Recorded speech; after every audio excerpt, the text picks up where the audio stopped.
In one of the last scenes of Harry Potter and the Goblet of Fire, we see Dumbledore and Harry talk about the events of what happened in the maze. Harry is stunned about the events that transcribed and is haunted by them, but Dumbledore gives him some advice, not only for the time being, but for the future.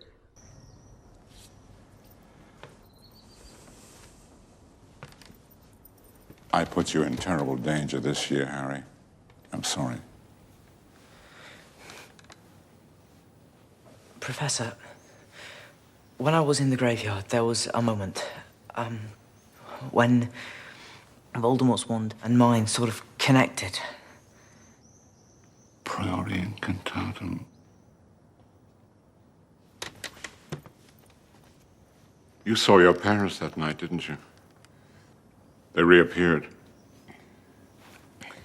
No spell can reawaken the dead, Harry. I trust you know that. Dark and difficult times lie ahead. Soon we must all face the choice between what is right and what is easy.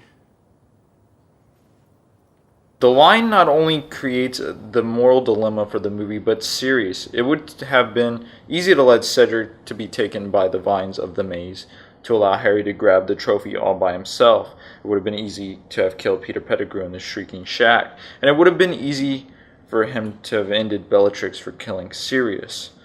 But none of it is right, and the hero, Harry, has to take the moral high ground, even when he contemplates the ideology on multiple occasions.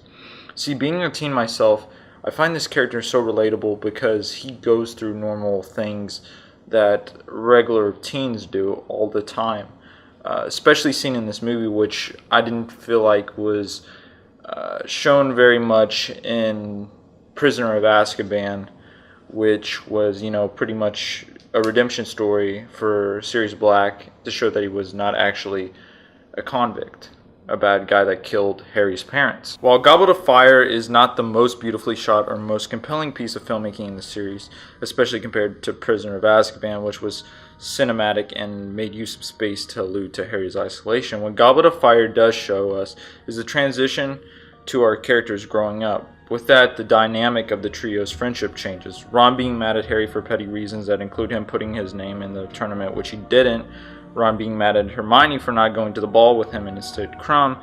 Though I think the most impactful, most gorgeous shot in the movie is when Harry sees Hermione walking down the stairs to the ball, with him staring at her almost romantically, but it's not that a protagonist sees his best friend as a potential love interest, but realizing that she is now a woman and not the 12-year-old version of herself that he met his first year there.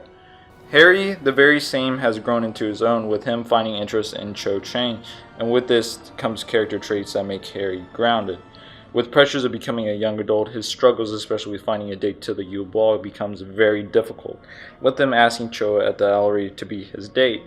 Now, I really love how the filmmakers present this very awkwardly. Harry starts breathing heavily as he delivers his offer with a certain level of fear, with him returning to the common room with a look of despair and disappointment. I love the fact that he is the chosen one, but he can't even get a girl and has to settle with what is left. See, this movie by fans and readers alike is received as one of the least liked films in the series. Book readers feel like there was too much left out, while the filmgoers think the movie is wasted on subplots that go nowhere, and that the actors have trouble coming into their own roles as teenagers. Though to me, this movie will always be my favorite in the series.